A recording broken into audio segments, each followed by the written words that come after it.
Um, and we should probably get started because it's already. Yeah, it works for me. I figured we'd start at 12. I would start yelling at you to do the intro. Bots are both still in here. Yep, I decided to not hit stop recording. All right. Got water. Mic is looking good. Set things. I might get a little more water, actually. I drank half my water already. Tim freaking edging the beginning of this podcast. He's like, long break. Got water.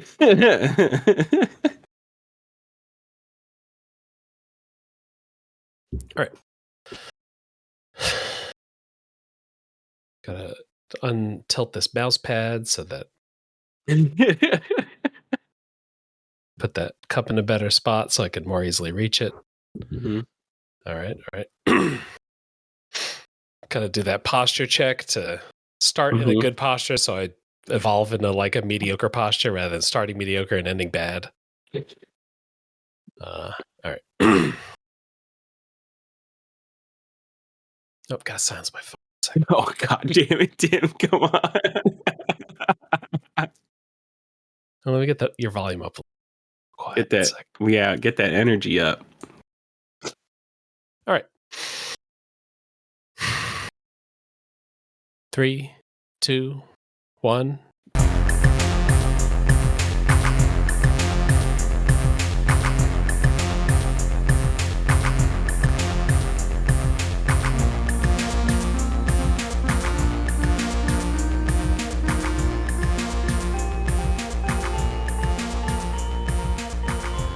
Welcome to Beacon of Creation, a weekly podcast on game design through the lens of Magic the Gathering. I'm Tim. And I'm Peter, also known as Mono Whiteboarder. Yeah, and you, and along with Red Bay, have been working on Wrenchmar, kind of like Junk City, Mad Max, a lot of assembling junk out of stuff, digging up old robots, making it work again. Yep. Junkyard sci-fi. Oh, yeah.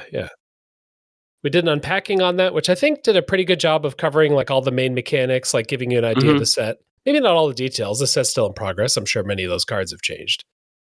But what I want to do here is spend a bunch of time on just one of the mechanics in the set, because it's still maybe in a little bit of flux. It took a lot of time to get to where it is. I just want to kind of pick your brain on Call the Beast. Oh, Call the Beast, probably our favorite mechanic in the set. Definitely our favorite flavor note has evolved into our favorite flavor note of the set, and our obsession with the Beast. And it's really good we have that obsession because, this mechanic's gone through a lot of little tinkering and tweaking and changing and playtesting and reconfiguring throughout its time in the set. Yeah, this is, what would you say the closest thing is? Like the ring tempts you? Like one of these multi-stage sort of out-of-game emblem-y things that you get a lot of gameplay out of. Yeah. It was designed to be similar to the ring tempts you in the sense of it's kind of that splash thing. It's that thing you see and you're like, what the hell does this mean? How do I do this?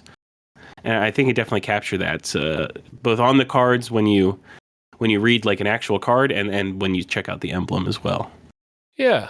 I have some familiarity with Wrenchmar. I did that unpacking app, so I knew those 15 cards pretty well. And I did one of your drafts, but I didn't play out any games. So I kind of know the feeling of the different other components in the set. There's like vehicle-y stuff. There's graveyard stuff. You know, not graveyard in like the zombie sense, but more graveyard in the like scrapyard sense. Yeah. All right. So Call the Beast.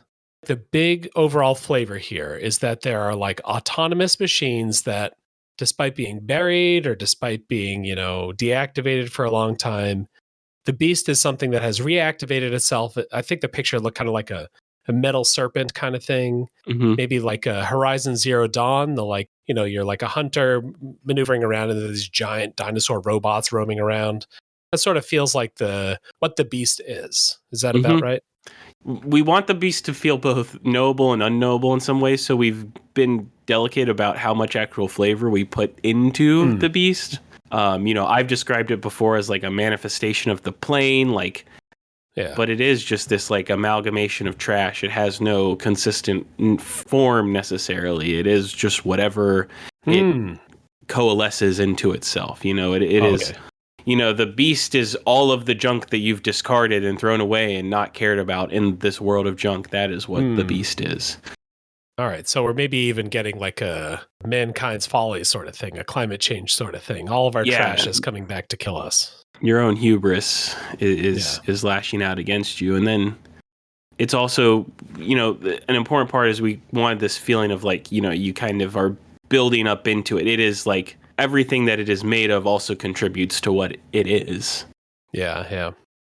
We had this dream originally of that you would exile cards to the beast, and then the beast would like gain all the abilities of that card, like become this gigantic clone that's literally 5 or 6 of the cards you exiled. Okay. Which became unfeasible for a variety of reasons. Okay. Yeah. It was sort of like a mimeoplasm, the old commander that would like merge Exactly. creatures together. Okay. Yeah. And whereas I think the Ring Tempts You from the Lord of the Rings set, that was more about, hey, find your little hero and give them more and more and more cool abilities. This is a little more like rewarding you for filling up your graveyard in a general sense, and also helping you fill your graveyard if you don't need the beast yet, and providing like a little inevitability. Like someday I will have a 9/9. The Ring Tempts You and the Beast Emblem are very comparable in the sense of like they both function similarly of there is an ability on a card that you put into your deck that then gives you something associated with this emblem. It gives you an additional power associated with this emblem. With the Ring Tempts You, it's in order, right? You play for the Ring Tempts You, and you've gained all of the emblem abilities. Okay. With our Call the Beast emblem, it's a little bit different in that you can use the abilities in any order, and the abilities all work together.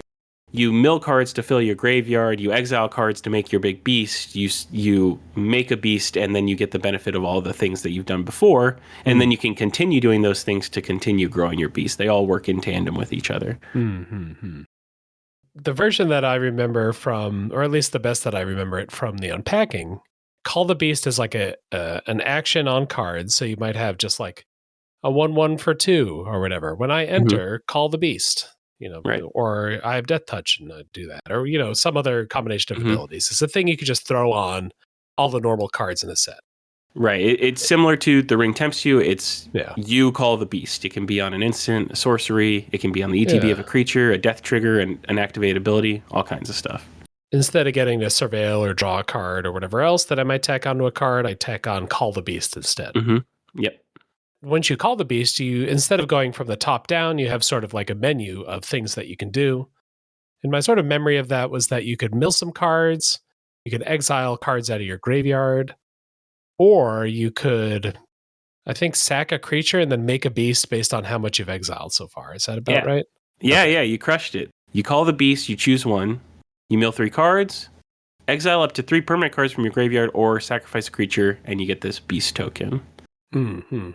And I remember in the app when Brad and I were talking about it, we were a little surprised at how it was all focused on like basically one line of abilities. Like, hey, if you don't have enough cards to eat, mill them. If you do have enough cards to eat, exile them. And then once you've done that a couple times, now you get a cool creature.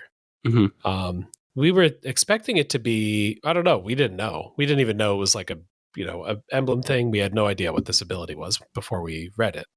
But from some of the cards, we thought like, hey, maybe there are going to be different ways. Like the beast is going to show up and do different things. You're going to choose. We were thinking it's almost like a planeswalker. Like you get to do 1 of 3 planeswalker abilities every time you call the beast. And we even had an iteration of it that kind of did that. We had this iteration that was like stomp, hunt, or roar. Oh, okay. Based on those 3 different things, they all did something a little bit different that you could use to benefit one of your creatures or to get your beast token. So kind of trying to play both of those worlds. It was hard for us to find abilities that felt like the right amount of a card to tack on, to be able to just tack on to things. Yeah. You need these abilities to be able to go into 2, 3, 4, or maybe all the colors. So they have to stay a little generic. Mm-hmm. We wanted to be careful that they didn't feel like you were getting a full card, especially because like most of the places where we put Call the Beast end up on ETB creatures, and you can get a token out of this. We wanted it to feel like maybe you were getting like half a card, and then once you got to the point where you were sacrificing creatures to get the beast, maybe then it feels like a little bit more than a full card. A lot of times what ends up happening is you call the beast with a creature, and that creature sacrifices themselves to summon the beast. So in that way, it feels more like a normal card. But what happened with that iteration that we showed off in the unpacking episode, it was both, one, hard to evaluate as a player. Like, if there's a lot of Call the Beast in the set, then this is awesome. I get this awesome creature token. If I only get a couple cards that are Call the Beast, this basically does nothing. They're all just mill 3 cards. They just have like 4 cards the same mill 3 cards. Part of the concern was like, if it's unappealing to people, then they won't pick it up. Only 1 or 2 players at the table will get the Call the Beast cards. They'll play all the Call the Beast cards, and they'll just like go crazy with it. They'll like Call the Beast twice a turn and get this like crazy unstoppable monster. So we even had an iteration where it wasn't choose one, you got to do all 3. And like that would result in people getting like 9/9 beasts on like turn 3 and 4, and basically every game became about who's calling the beast the most and finishing off the game with their 13/13. Those were kind of some of the cautions that led us to this a little bit, I would say, a little bit underwhelming design that was revealed in the unpacking episode. Yeah, it felt like I had to call, I forget what we said in the app, but maybe call 4 times or 5 times before I felt like I was playing it correctly. We're talking a lot about Ring Temps You in this episode, but I think I have played a lot of that set, so that's like I feel like that we can learn from the elders here. We can we can kind of see what they did. Ring Temps You didn't quite get good until you got to the second of the 4 modes, so you need to attack it twice. If you got to 4, now your little guy can actually like progress the game towards this end. But 4 was like a rare thing. It was hard to get to 4. Like it was 1 out of, I don't know, 10 or 20 decks that got to like be the full ring deck. And it was more like, if I can at least get 5 of these cards in my deck, I'll be able to tempt twice. And then, I'll be cooking. I'll be paid off for doing the thing. So one of the people we were playtesting with, shout out to Justin, he kind of pointed that out too. He's like, he said, you need to decide how many times you want your players to call the beast or be trying to call the beast and feel good about it. So he's like, right now it feels like I need to call the beast 5 times. It feels like you guys set the number at, if you call the beast 5 times, you're feeling good. And basically Red Bay and I kind of came to this conclusion is we want you to call the beast twice and feel like, hey, I don't mind that I called the beast. That's a very reasonable number. It felt like for us to be like, oh, I drew my 2 Call the Beast cards. I got to make a 3/3 and I feel okay about it. Yeah. The other piece to me that felt a little bit disconnect, but to me, the beast, the sand creature that shows up that's made of machinery. I guess why I thought Planeswalker abilities is I thought the beast was going to be like a temporary thing. It was going to show up, wreck things, and then leave. If it's temporary, now it being a 9/9 is still good, but it's not necessarily like breaking magic rules or whatever you want to call that. If I had to almost like pay an upkeep to keep the beast around, then the really dedicated deck would do it. But if I'm just like I'm some scrappy weirdos who are out in the wilderness, and I see an opportunity where I can get the beast's attention and unleash them on my enemies, like that feels like something that I do in Borderlands or whatever. Like I'd tempt the creature over, it would wreck the enemy base, and then now I can get to the next part of the level and fight the boss or whatever, because I did a thing 1 time. And maybe 1 time is a little too low, but that's sort of like flavor wise what I was expecting. Like this thing that would ebb and flow, and I guess if it's a creature that dies and then you bring it back, well, I guess it did show up and leave.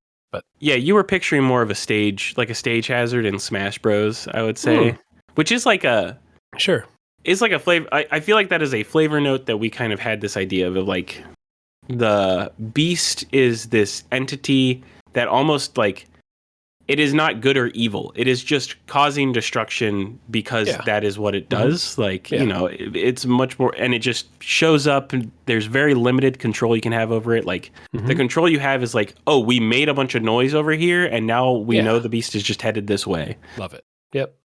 Which is a very powerful flavor note that maybe we haven't quite hit on. It's that classic Magic problem of you don't want people to be able to feel bad about doing something. So like the instinct is to like call the beast and like something kind of random out of your control happens, and that's not what people have fun with playing Magic. So we wanted to make it this kind of controllable thing that was a creature. Maybe that's almost too controllable and too safe. Yeah, we could have flexed out a little bit more. I like the feeling that like, hey, we don't necessarily want the player to get a random benefit from doing this.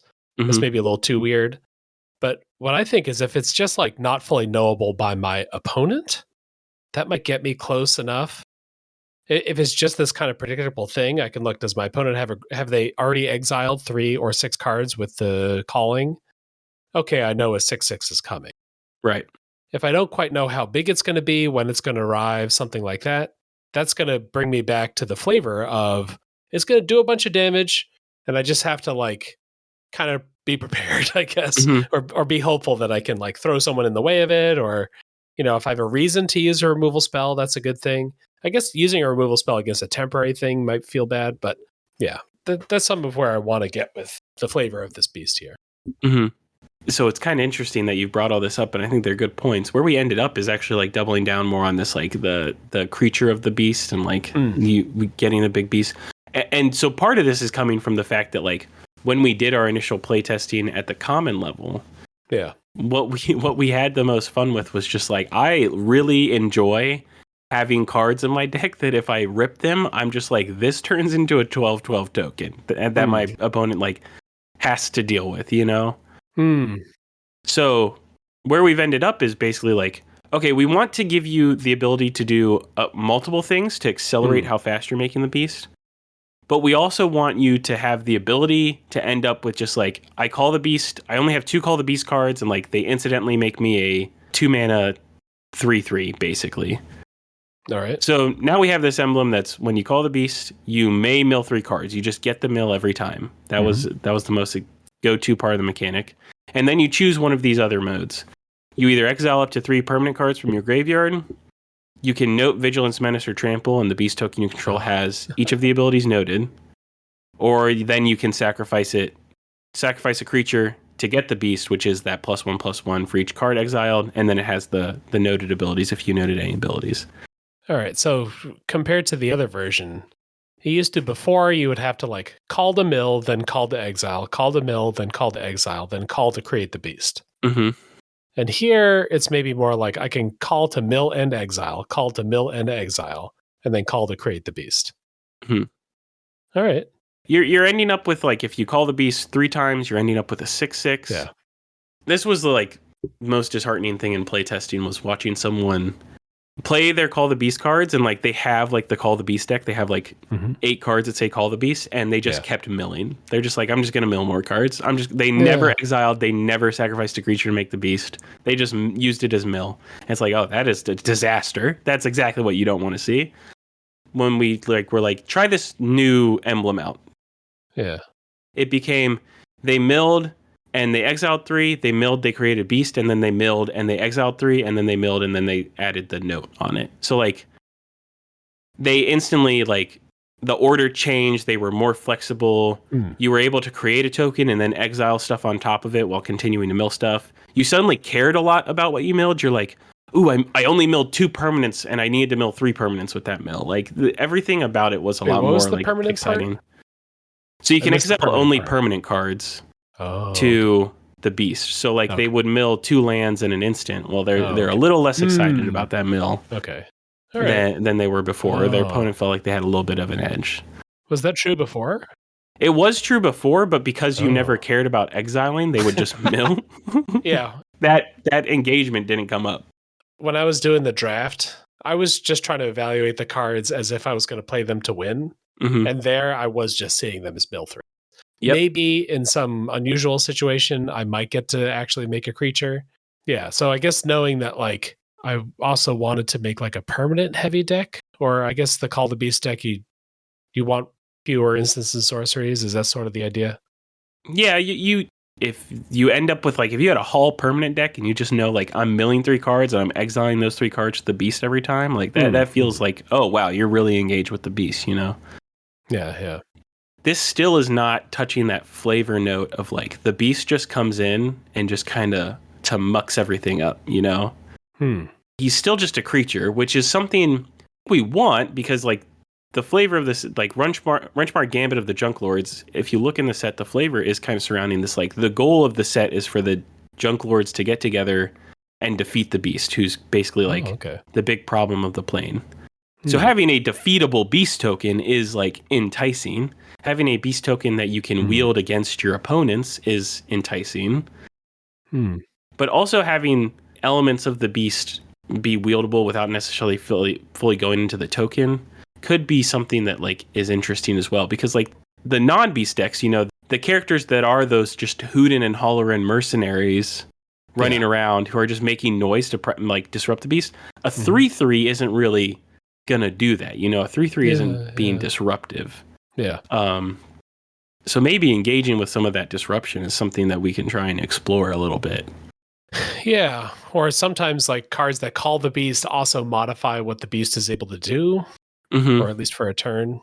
Like if I say like, hey, whenever the beast attacks, defending player discards a card, defending player sacrifices a land. Hearthstone had this thing, Cthulhu, who's sort of like a Cthulhu creature. Cthulhu is a card in your deck who is like, I don't know, like a 6/6 or something. And when he enters, however big he is, he sprays that much damage randomly on the battlefield. So if he enters as a 6/6, he's going to deal 6 random damage to enemies. But you don't ever play him as a 6 because they're a bunch of cultists, evil druids, or, you know, like other insect people or whatever. And what they do is they boost up Cthulhu.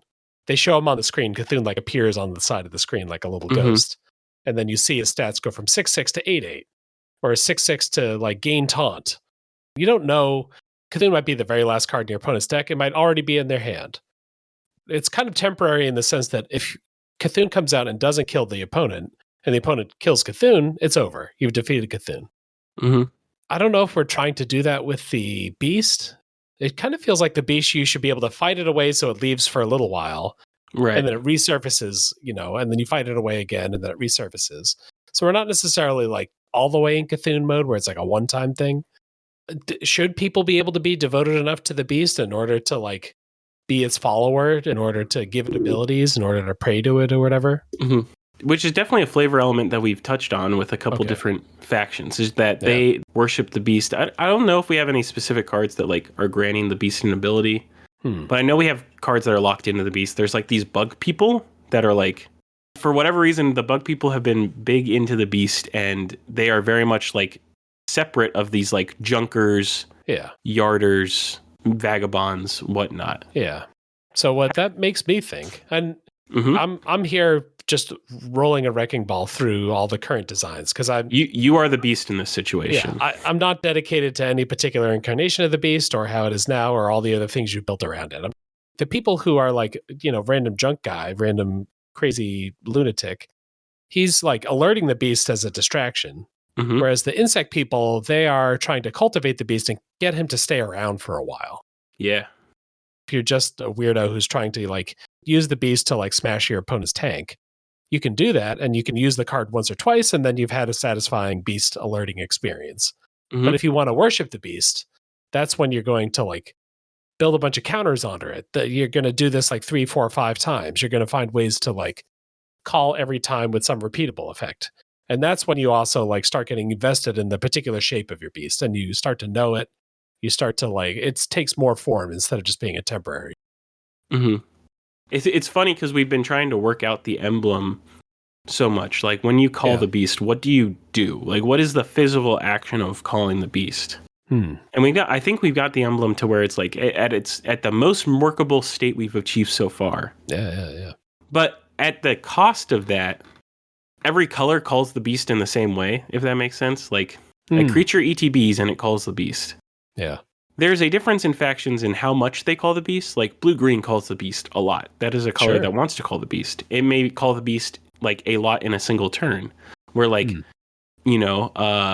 black-white is more of just calling the beast like, oh, as a part of like my turn, I'm going to take this action which calls the beast, and then next turn I'm probably going to call the beast again. I'm going to call the beast slowly over the course of the game.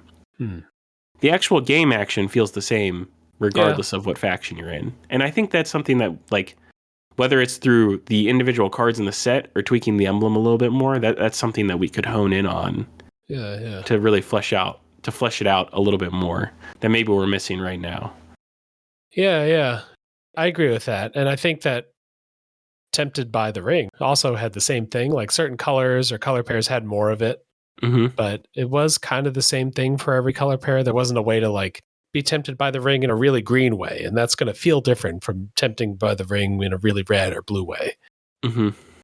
So I guess like I was sort of like the step one to be some temporary thing that is obviously useful. This is, again, full in the makeup mode, not considering any ramifications. But if I had the option of just getting a temporary 3/3 by calling the beast, that would mean that whenever I see that, I know I could push some offense whenever I see that on a card. And maybe that's not actually that great an idea, because like if my opponent has a 4/4, that's not very good. And that's when I realized, I have to understand the beast. I have to like not bother doing that. I have to instead mill some cards or eat some cards or whatever, and then start to build towards a better thing that has more abilities or that I can keep around for more than one turn. Man, this has me deep in thought about the future of the beast. The temporary creature is what's really engaging to me. Is this like, what if the beast, what it did, like the always part of it? Because like right now, we're at the always part of the beast is your milling cards, which is great. Love that for us. Love a set that mills cards. Yeah. What if the always of the beast was actually you always get a 3/3, and then you're upgrading it so like now my 3/3 sticks around for the turn. Next, my 3/3 gets 3+1/+1 counters on it. Now my 3/3 gets to exile something, And so, like you said, it's kind of more of this, upgrading this card with a clearer baseline of, you're getting this thing. I think part of what that loses is the feeling of like the beast is called by trash. So like something I like about the mill. The mill also provides like an engine for the rest of the set too. All right, I got a pitch for you then. Okay, I'm in. How about when the beast dies, you mill 3 cards? Hey, yo. If it was destroyed or if it just left because it got bored, it left some destruction in its wake. Yep. Yeah. One of the things I was thinking about over the weekend, long story short, I was playing a deck that was trying to put a commander deck that was trying to put a lot of cards in the hand. It had a lot of the Morrow cards that like are bigger, the more cards you have in your hand. And because of that, it probably had like 6 or 7 ways to have no maximum hand size. And that's like a rule setting thing, right? Having 2 in play doesn't give you a benefit. It just gives you sort of redundancy. And I was thinking with the beast, maybe there could be three cards in the set, all of which say, don't sacrifice the beast at end of turn. So like normally these are little ball lightnings, but if you have any one of these 3 cards, all of them can keep the beast's attention so that you can keep building on it and you can block with it if you want to. Yeah. What do you think the consequences are of a set that has this like ball lightning 3/3 that just like comes in and attacks? Especially because like if I cast a card and the 3/3 hits the battlefield and I'm going to attack with a 3/3, I'm going to attack with a lightning bolt every time I do this action. Yeah. Does that register in like modern draft? Does someone actually think like, yeah, that's pretty good? Okay, yeah. I'm just going to like work on some creature sizes and we'll see how they feel because I don't actually know how this is going to feel. Let's start with the really obvious one. I play a 3 mana 3/3, right? Yep. When it enters the battlefield, alert the beast. I'm going to call it alert if it's temporary. That's just a 3/3 haste creature that doesn't die if it's attacking the first turn. I get the haste punch that I don't care about that's disposable, and then I have a 3/3 left over. So that is kind of like an upgrade on a 3 mana 3/3. So we need to be a little bit lower, and we maybe also need to think, should a lot of colors be able to create a temporary 3/3? Oh, that's I guess true. maybe that's burning a little bit of red space. Mm-hmm. I think you could get away with green and black doing that without feeling too bad about it. But you maybe have to feel a little bit bad about it if you're blue or and creating little Right. ball lines. Right. Definitely a concern is this has to go in all 5 colors. Not to the same extent in all 5 colors, but it's got to exist in all 5 colors comfortably. Yeah. Instead of haste, you can say when this deals damage, sacrifice it at end of combat so that like it gets a hit in and then goes away. But maybe it's a good blocker then. The beast just has decayed. Yeah. Oh, there's a trash monster, and then the trash monster attacks and scatters a bunch of trash and goes away until there's more trash. Yeah. Could it be sort of that there are the spawn, like the lesser versions of this phenomenon? There's one canonical beast that exists. We played around with that. Yeah. We played around with that idea, and I cannot tell you why we went away from it. Oh, well, fair enough. Well, we're just kind of thinking through it. We're not necessarily Maybe it saying needs it's to be the played right around thing. more. Yeah. I don't totally want the beast to be a great blocker. Yeah, we want the beast slamming in. Because something we wanted is this idea of like the beast is this slow force of inevitability. And so like we had this idea of like a rattler token that was this like 1/1 decayed token that like popped in, couldn't block, and like if you got enough of them, then the beast would show up because there's all this like noise and junk that's got to eat up, and then it eats all the rattlers and the beast shows up. Like it ended up too complicated to get concisely on a lot of cards. So I'm still mulling on this like blue-white thing. That either blue or white could create a temporary 3/3 blocker. Sure. I'm open to it. That is not necessarily outside the flavor of the beast, because the beast showing up, hey, we've planned our attack. We're going to like jump in. And then, oh crap, the beast is here and has like thwarted our attack. We couldn't foresee this. We thought we were just going to beat up a bunch of yarders. And that kind of becomes beast as removal spell. Yeah, deal 3 damage to an attacking creature, yeah.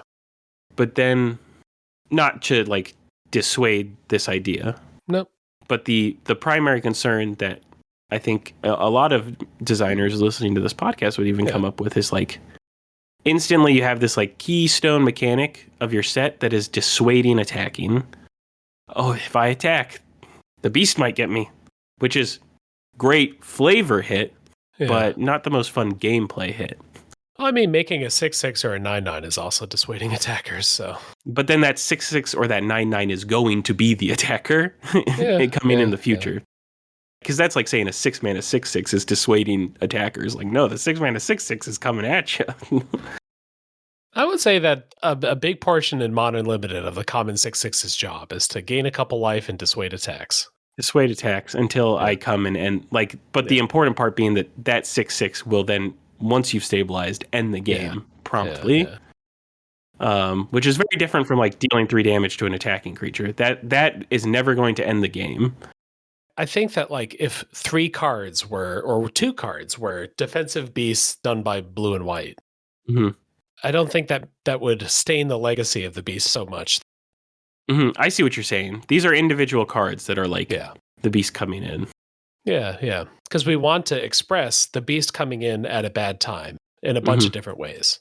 I understand now. So you're thinking this is like a 2-mana flash, something or another.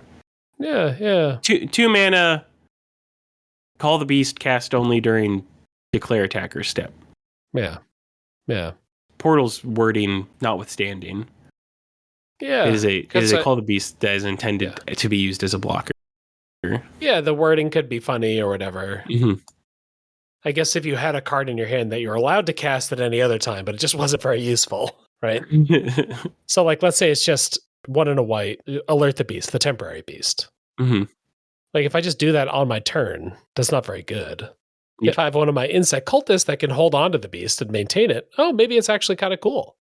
But the main thing that I'm supposed to do with it, and maybe you convey that with the art or with the text, the name of the card, that this is meant to be like thwarting an attack.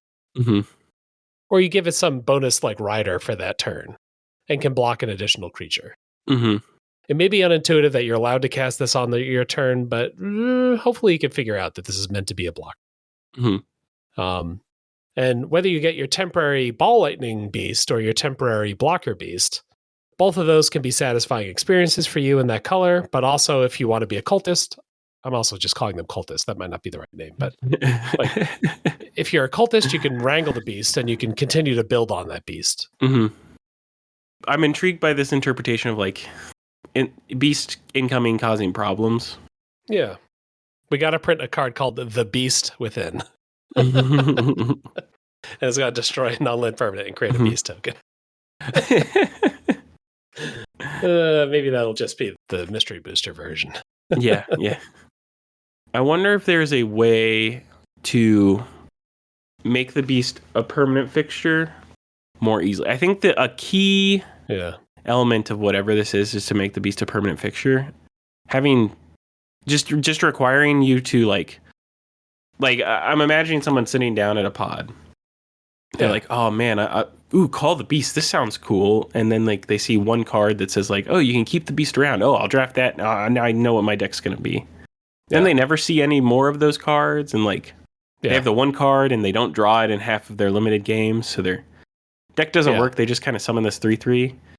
All right. Like that fail case seems really plausible. How do we avoid that fail case? Yeah. At the end of your turn, you may exile 3 cards from your graveyard. If you don't, sacrifice the beast. Oh, hell yeah. Okay. And then when you do that, you mill the 3 cards. Yep. Whenever the beast leaves, I guess you need like this Deluxo token because it's got a couple of traits to it. Mm-hmm. And then if you do manage to keep the beast around, and then you call the beast while the beast is on the battlefield, that's when it becomes a 6/6. That's when it becomes a 9. Yeah. Yeah, it starts growing. So I have a temporary beast, like let's say I'm a medium beast deck. I'm not all in. I don't have the lock it in, no maximum hand size cultists, but I have a lot of call the beast cards. I call the beast, it attacks for 3. I mill some cards. I call the beast, it attacks for 3. I mill some cards. I've had a couple other cards die or whatever. So now I call the beast, attack with it, but keep it around. Then on my next turn, I call the beast again. Now it's a 6/6. I attack with it. And it trades. Oh, okay, cool. Or it gets chumped. Also cool. Now I have to feed it again. And then I call the beast a third time on my third turn in a row. Now I've got a 9/9. I've had to exile at that point 6 permanents from my graveyard, which is kind of steep, but maybe doable. But I have a 9/9 and I've been able to attack with it multiple times. So I feel pretty good about it. It's just interesting to compare the current iteration of the Call the Beast in the set with this iteration of Call the Beast. Yeah. Because so this iteration is this like, I as your opponent am having to make this like hard decision. Do I fight the beast and try and kill it and just remove it from the board because I think there's a chance you could keep it around. And if you keep it around, there's a chance that it could get bigger and scarier. Or do I try and just outlast the beast? You know, okay, I'm going to hold out, I'm going to hunker down and make it for a few extra turns. Yeah, that's where your tension is, and it's on you as the other player to kind of keep your beast around and make your beast do something. And then in Wrenchmar, the current iteration of the beast is very much this like it's more of an impending doom. Okay, how far away is my opponent from making a scary beast? Okay, I can handle a 3/3. That's what they can make right now. Okay, I can handle the 6/6 that they have. That's why. But like, okay, they have the 6/6. I need to kill the 6/6. I hope they don't get another 6/6. Okay, now they have a 9/9. Now they have a 9/9 with tramp. Like, so it's very much two different like interpretations of this. Like, essentially, what the beast is a natural disaster of just like it comes in, it causes problems. One of this very instantaneous, like this sporadic, just comes through, knocks everything down, and you have to pick the pieces back up around it and figure out how you're going to survive it. And then this other one that's just this like more of an impending, like this is the end of days that's approaching. We can see it in the distance. We're just trying to either end the game before it gets here or be ready to fight it when it does show up. It's just kind of it's interesting to see these like two very different interpretations of the same thing and how they would change what that play pattern looks like inside of this set. It did feel like slightly unmagic-y, the original version that I saw in Unpacking, where the inevitability, like the cost to get there was quite high, but the inevitability felt a little higher than we've ever seen on a Magic card or in a Magic mechanic. Yep. That I could reliably get a 9/9, which is cool. It had a cool vibe. It was different. That's not necessarily bad. And that was definitely like an intention. There was an intentional thought process when we were designing the beast of like, I think Red Bay and I don't want to speak for Red Bay here. Sure. But like I'll speak for myself of that. The battle cruiser magic is definitely something that I engage with. I love the Sure, yeah. Time to slam my 6/6. So a long standing gag between Red Bay and I has been like, I'm like, Red Bay, you play 6 drops and 7 drops in your limited deck, and those are what win you the game. Very old school sealed player takes from mono white border today. And Red Bay's just like, no, you don't. You don't play anything over 4. Like you're crazy. And the beast is kind of this just like, what if we every game, if it goes long enough, the end of that game is somebody slamming a 12/12 into you, you know? Yeah. And so it is capturing some of that magic. But there is like this also very cool like ebb and flow kind of idea that maybe you miss out on a little bit when you do have this like inevitable destruction, is this like uncontrollable force that just comes in, swipes its tail. That Godzilla kind of energy where like, is Godzilla destroying Tokyo, or is Godzilla just really big and stomping around? Like Godzilla doesn't care about Tokyo. Yeah. He's just got a big tail and a big foot, and humans are not made for that. Yeah. So it's just interesting to see those two ideas. But yeah, the inevitability of the beast is like a very unique aspect of its current iteration. It's just like, there reasonably is a 12/12 at the end of every game of limited in Wrenchmar.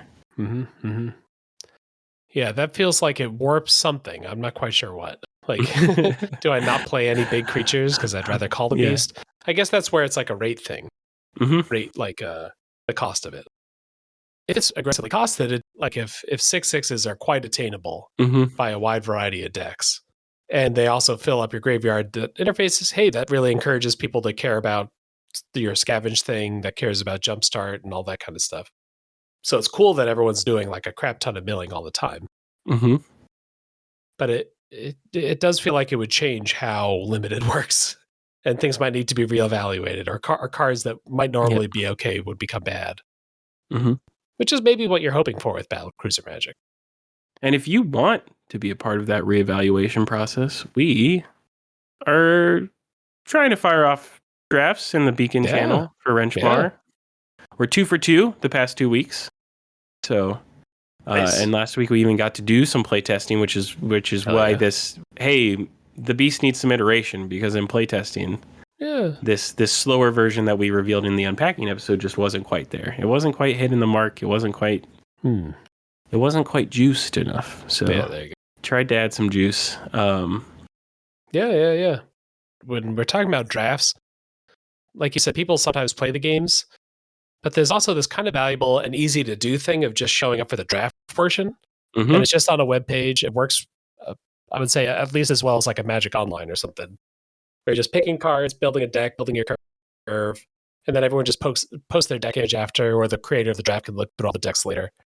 And that's like a good way to like experience a set for a little bit, and also be quite helpful with, no more than maybe like a 20-minute time commitment. Yeah. And like, it can't be underestimated how valuable it is to just have a person in the seat that's like evaluating cards and reading the cards versus a bot that's just taking a card, kind of based on vibes. Yeah. And I think that one of the things I've really started to embrace with playtesting is like, you don't have to be the perfect student to be a good playtester. If you are the lazy student, that actually gives great information to the people doing the playtests on what is actually holding people's attention, what is actually believable. There's so much value to just like getting someone's reaction. Like even if that reaction is just like, so like I jumped in here on a whim to try and help out, and the set, like the first pack was just like so overwhelming. Like that's great feedback. That's great to know. Like, I think it's true for any set. If you've never played the set, you just attempt to draft it right away. Oh yeah. There's something to be said for like, I just kind of like picked the first 3 picks, and like, I just like picked it based on kind of like what I would think of doing a draft. And then like, but pick 4, I saw this awesome card that I was just like super excited about. And then like I warped my whole draft around that, which is like, Also, how people draft in your local game store, like Absolutely, yeah. people draft Magic sets like that. They're like, I Mhm. see this cool card and I picked it and I think it's the coolest card and I'm just going to build my deck around that. Yeah, yeah. A common thing, at least on the cube side, I'm involved in a lot of like cube building and stuff like that. A lot of interesting things happen when you actually when people who don't know the cube go to build decks. Mm-hmm. You know, out of their 45 cards, they've got 37 playables or whatever. They have to get down to 23. We got to cut a dozen cards from this deck. What dozen cards would a person who doesn't know what they're doing cut from this deck? Mm-hmm. That's actually really important to know. Like that's designers want to know that about their set. Have you done any drafts on mobile, Tim? Like, link pops up, you only have access to your phone and you drop in. I've not I just tried don't that. know. I don't know how good it is. My co-designer for Wrenchmar, Red Bay, said it is functional. Okay. I don't know if that is functional. Functional with I would do it if I was away from my computer, or functional of it can be done, but I would never recommend it. So might be worth testing out so that we can share with people. Yeah. The website that's used, Draftmancer, is still being actively developed. So I think even if it's not perfect now, as we build up different ideas or that stuff starts to trickle back to the creator, like that could actually get worked. Yeah, there's very small barrier to entry to using Draftmancer on your computer, at least though. Like it is literally just clicking a link and then picking some cards. Yep. Draftmancer is nice even if you just want to knock out 5 practice drafts of a retail set. It can throw bots against you. There are queues for the recent sets, so that's a great site to check out, even outside of custom stuff. This episode just turned into Draftmancer hype episode. Because I'm for it. We got to do it. Yeah. We got to pump it up. Got to hype it up. I think that's probably about it for our Beast discussion. As usual, we would like to remind people about stuff before we get out of here. Another one that I know you're pretty involved in is Popcorn. Oh, yeah. Which might be finishing its first round. We're close. Last time I checked, we were like 60 cards away. Yeah. And when people saw that or heard that we were 60 cards away, they started populating the popcorn rapidly. So we are far fewer than 60 now. The idea here is that you're designing a card. This is like a design challenge sort of thing, or a design game. But all you have to know and all you have to base it on is the previous card that was submitted. So whatever the last card was, build off of that. I just saw one come in literally as I was looking at this channel, as I was saying that sentence. So the one that we got in here from Pat is Veil's Bane. It's a 1-mana artifact. Nothing can stop you from drawing cards. And then for 2 mana, draw a card, sacrifice Veil's Bane at the beginning of the next end step. So all we have to do is just come up. What do you think? If we're making a card based off of Veil's Bane, what are we doing? You could do some sort of prison piece that so like if you wanted to go with some sort of lock card that's like players can't draw more than one card a turn. Yeah. And then you play that and now you aren't affected by it because you have Veil's Bane and you can kind of do some sort of lock piece. That's probably where I'd go. Horrible white mage over here. Yeah. That does seem what it's about. So maybe you want like a hard stacks piece. Yeah. Players with more than 2 cards in hand can't draw cards, Yeah, there you go. If you want to provide a full render with artist credit, and provide the art link, you can do that. You can also just leave a text submission. Like there's no requirement. And what we're going to do is go back through. We'll clean up any like rule stuff that might be a little bit confusing. And then we'll also do like full renders of anything that's not fully rendered. And the goal being, hey, we'll end up with like a cube at the end of this weird cube where every card is hyper synergistic with another card in the set. Yeah. And maybe kind of chaosy, right? Like some of these cards are going to be real weirdos when they're not next to their best friend. There's no rarity restriction. So we got rares, commons, uncommons. Some like spontaneous cycles popped out of nowhere. Like I remember I designed like some goofy one-off card, and then like the next person designed a card that like was a part of a cycle with it, and then these people kept doing the cycle. So yeah, it's been really fun, and it's like perfectly non-committal. You can just pop in. Oh, I'm going to design a card, pop out, pop back in. Yeah, and I think we're hearing everyone's feeling the hunger, the urge for another You Make the Pack. So I think one of those is going to happen kind of soon. So that hasn't happened yet, but I think it probably will happen. And we've been rotating in some kind of newer things in and out. I've been using the Discord to kind of source stuff for episodes, which I'm hoping to do more of. Mm-hmm. I have one open right now for people getting their cube suggestions in or cube ideas in. Pitch me a weird cube concept. We're going to go over those in an episode. We did that for mailbag. I think I'll be doing that maybe once a month, have some sort of like Discord driven episode. Yeah. Maybe every 6 weeks or something like that. Because I think that'll be a lot of fun. It's fun to just jump in and check in on a couple things here and there. But the other thing that we always have and that we've done for years now is the design challenge. We got a really open-ended one this time around. Juliet just wants max submissions this time around. That's our goal. And our January design challenge is first of its kind, design a card introducing a new creature type to Magic. I think it's turning out that the restriction in this is introducing a type that you are confident is worth making a type for. Yeah, it is hard. It is really hard because like especially because you're just desperately trying to not think of like, okay, I can just add a new animal, which apparently has also been difficult for people who are going down that route because like Magic has just thrown in like random animals like crazy recently. I think Larson was Larson was like, I wanted to do a skunk, but they made a random skunk last year. Okay, so like, it's not new. Yeah, I guess you got to double check.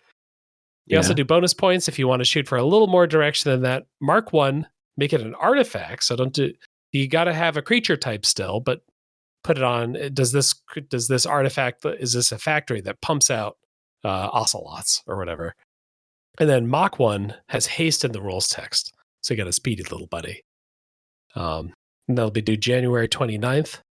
Have you submitted for this one? I don't think I remember. No, I started kicking around some ideas and I just got hung up on that new creature type. I do intend to submit, but I have not figured out what my creature type is. I briefly entertained the idea of cyborg as like a as like a trick because cyborgs are in Magic, but they are an uncard, so they are not included in Comprehensive Rule 205.3M. Oh, great. Which is the list of creature types in Magic. So it was like a loophole. People ask for clarification, and I put the hammer down. That the new creature type that we care about is the comp rules creature types. So cyborg would be legal. I like this. Yeah. I didn't find a good hook for why cyborg should be in Magic though, and the uncards gave me the uncards. There is no reason that they are cyborgs, and it frustrated me. And then I just threw the whole idea out because maybe there was some creature type that was on like one Gavin Verhey convention card. Yeah, there you go.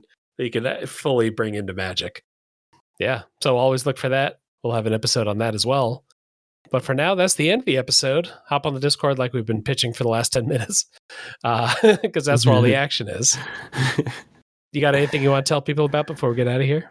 Oh, shoot. I tried really hard to think of a movie that was like some grungy sci-fi is what I call it. So like, I don't like my sci-fi to be like pristine, clean cut, like good like I want it to be like dirty and like I want it to be analog and like nothing ever works. I like how the Millennium Falcon is always breaking down, and I like when there's just like steam blowing out of everything and stuff. So I don't know. Tell me about your favorite grungy sci-fi universe. Oh, okay. So our first recommendation. Recommend stuff to me. Recommend some dirty sci-fi for me.